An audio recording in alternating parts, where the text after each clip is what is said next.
আসসালামু আলাইকুম। Easy learning for জুনিয়র্সের পক্ষ থেকে সকলকে শুভেচ্ছা ও স্বাগতম। আজকে আমরা অষ্টম শ্রেণীর জীবন ও জীবিকা এই বিষয়টির দ্বিতীয় অধ্যায়ের যে কাজগুলো রয়েছে তার কিছু উত্তর দেখে নিব। এর আগের ভিডিওতে আমরা 2.45 এর আগের যে কাজগুলো ছিল একক কাজ, দলগত কাজ সবগুলোর উত্তর দেখেছি। আজকে আমরা 2.6 এর যে দলগত কাজ রয়েছে এর উত্তরটি দেখে নিব। তো ভিডিওটি শুরু করার পূর্বে তোমাদেরকে জানাচ্ছি, তোমরা যদি আমার চ্যানেলে নতুন হয়ে থাকো তাহলে অবশ্যই চ্যানেলটিকে সাবস্ক্রাইব করে দিবে। আচ্ছা, তো আমাদের এইখানে 2.6 এর কাজটি করার জন্য প্রথমেই আমাদের কিছু পড়া পড়তে হবে। আমি তোমাদেরকে একটু দেখিয়ে আসি। আমাদের প্রথমে এখানে লেখা রয়েছে যে আমাদের দেশের কারিগরি ও বৃত্তিমূলক শিক্ষার সাথে পরিচয়।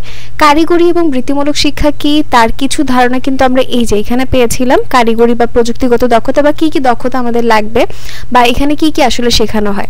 আমি তোমাদের জন্য একটু পড়ে শোনাচ্ছি যে এখানে রয়েছে যে আমাদের চারপাশে এমন অনেক পেশাজীবী দেখতে পাই যারা হাতে কাজ করেন, মেশিন পরিচালনা করেন, সুপারভাইজ করেন, প্রসেসিং করেন, প্যাকেটিং সহ অনেক কাজ করে থাকেন। তোমরা কি জানো তারা কোথায় পড়াশোনা করেছেন, কোথা থেকে এ ধরনের কাজের যোগ্যতা এবং দক্ষতা অর্জন করেছেন?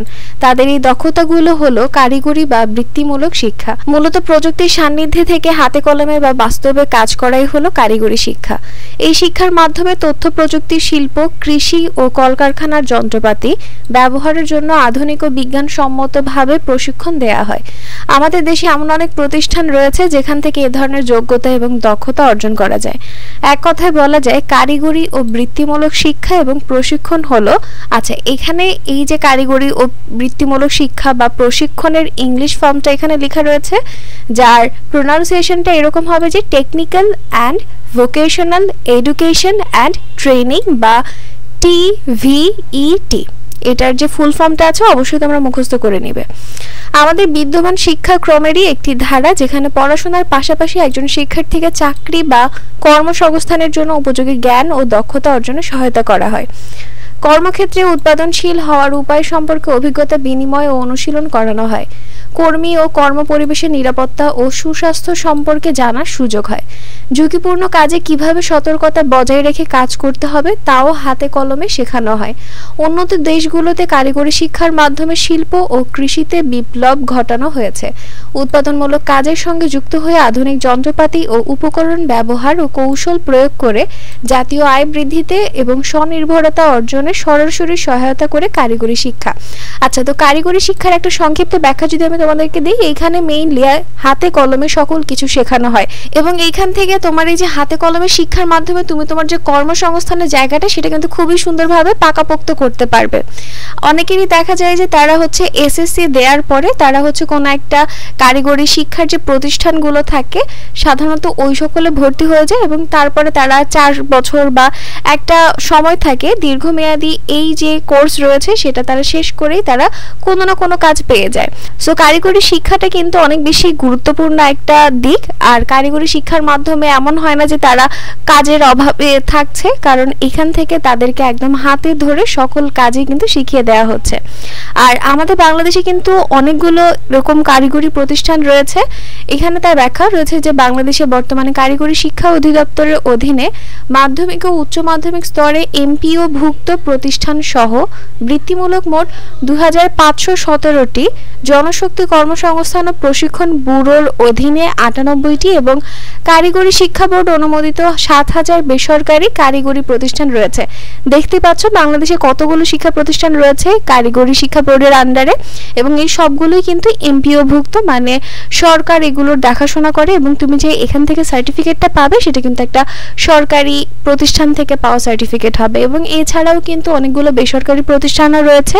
আর এখানে যে কারিগরি শিক্ষা প্রতিষ্ঠানগুলো রয়েছে মূলত এগুলো হচ্ছে পলিটেকনিক বা monotechnic institute, technical school and college ও কারিগরি প্রশিক্ষণ কেন্দ্র, engineering college, technical teachers training institute এবং কারিগরি শিক্ষা বোর্ড অনুমোদিত registered organisation, vocational teachers training college ইত্যাদি হিসেবে পরিচিত।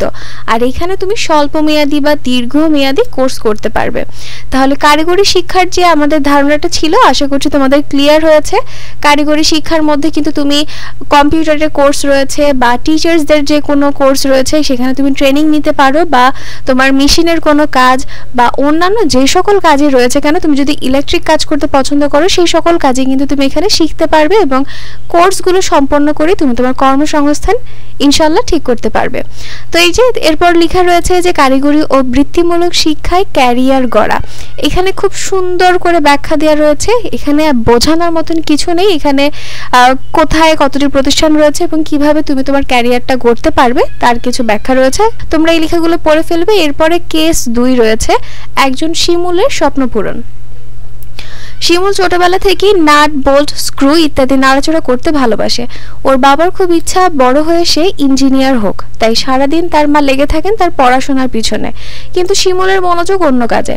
বাড়িতে পানির ট্যাপ কেটে গেলে সেটা ঠিক করা, টিউব লাগানো, গ্যাস লাইনে টাইট দেওয়া ইত্যাদি যত কাজ আছে সেগুলো সে খুব আনন্দ নিয়ে করে। এসব নিয়ে শিমুলের বাবা মায়ের অভিযোগের শেষ নেই। শিমুলের এক মামাতো ভাই বশির লন্ডনে থাকেন। তিনি একবার দেশে বেড়াতে এসে শিমুলদের বাড়িতে ওঠেন। শিমুলের মা তার কীর্তিকাণ্ড নিয়ে তার কাছে অভিযোগ শুরু করেন। বশির অবাক হয়ে বলেন, তাই নাকি, তাহলে তোর ভবিষ্যৎ অনেক উজ্জ্বল। শিমুলের বাবা ভ্রু কুঁচকে রাগের সুরে বললেন, মানে কি? বশির বললেন, ফুফাজান, আপনি ওকে একটি টেকনিক্যাল স্কুল অ্যান্ড কলেজে পাইপ ফিটিং কোর্সে ভর্তি করে দিন। সে খুব মেধাবী প্লাম্বার হবে। আমি ওকে লন্ডনে নিয়ে যাব। লন্ডনে প্লাম্বারের অনেক চাহিদা, অনেক টাকা বেতন তাদের, সব মিলিয়ে অনেক ভালো থাকতে পারবে।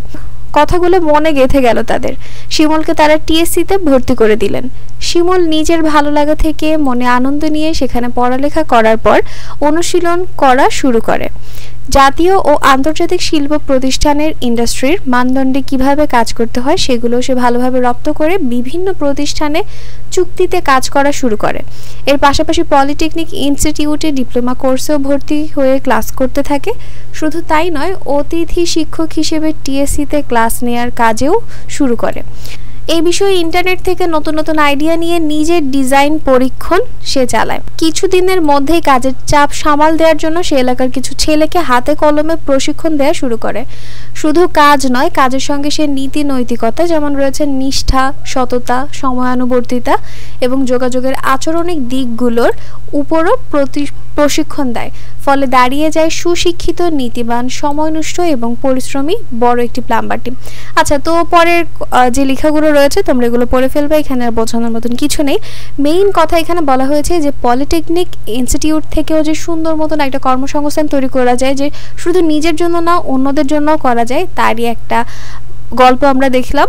এখন আমাদের একটা কাজ রয়েছে, দলগত কাজ। এটা দলগত কাজের মধ্যে রয়েছে শিমুলের কেস পর্যালোচনা এবং তোমাদের পরিচিত বিভিন্ন উৎস থেকে তথ্য সংগ্রহ ও বিশ্লেষণ করো।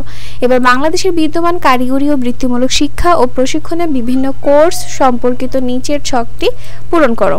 বাংলাদেশে যে কোর্সগুলো রয়েছে সেই কোর্সের নামগুলো আমরা এই বক্সে লিখব। এরপর রয়েছে কোর্সের সময়কাল এবং তারপরে আমরা লিখব কারিগরি শিক্ষা প্রতিষ্ঠানের ধরন বা তাকে সংক্ষেপে কি বলা হয় বা তার নামটা আমরা লিখে দিব। এটাই হচ্ছে আমাদের কাজ। তাহলে চলো 2.6 উত্তরটা আমরা দেখে আসি। আমাদের এখানে প্রথমেই কোর্সের নামের মধ্যে রয়েছে এসএসসি ভোকেশনাল, আর এই কোর্সের সময়কাল হচ্ছে 2 বছর, আর কারিগরি শিক্ষা প্রতিষ্ঠানের ধরন হচ্ছে টিএসসি। এরপর রয়েছে এইচএসসি ভোকেশনাল, কোর্সের সময়কাল 2 বছর এবং কারিগরি শিক্ষা প্রতিষ্ঠানের ধরন হচ্ছে টিএসসি। এরপরে আরেকটা কোর্সের নাম হচ্ছে ডিপ্লোমা কোর্স, যার সময়কাল 4 বছর এবং কারিগরি শিক্ষা প্রতিষ্ঠানের ধরন হচ্ছে পলিটেকনিক ইনস্টিটিউট। এরপর রয়েছে ডিপ্লোমা মেরিন ইঞ্জিনিয়ারিং, এর সময়কাল 4 বছর এবং কারিগরি শিক্ষা প্রতিষ্ঠানের ধরন হচ্ছে মেরিন টেকনোলজি। আর সর্বশেষ কোর্সের নাম দিয়েছি ডিপ্লোমা ইন এগ্রিকালচারাল, কোর্সের সময়কাল 4 বছর, প্রতিষ্ঠানের ধরন হচ্ছে বা নাম পলিটেকনিক ইনস্টিটিউট। এই হচ্ছে আমাদের 2.6 উত্তর। পরবর্তী ভিডিওতে তোমাদের যে একক কাজ রয়েছে তা দেখিয়ে দিব। তো আজকের ভিডিওটি এই পর্যন্তই। ভিডিও যদি তোমাদের কাছে ভালো লেগে থাকে তাহলে অবশ্যই সাবস্ক্রাইব করে দিবে এবং পাশে থাকা বেল আইকন বাটনটি প্রেস করে দিবে। তো আজকে এই পর্যন্তই। আল্লাহ হাফেজ।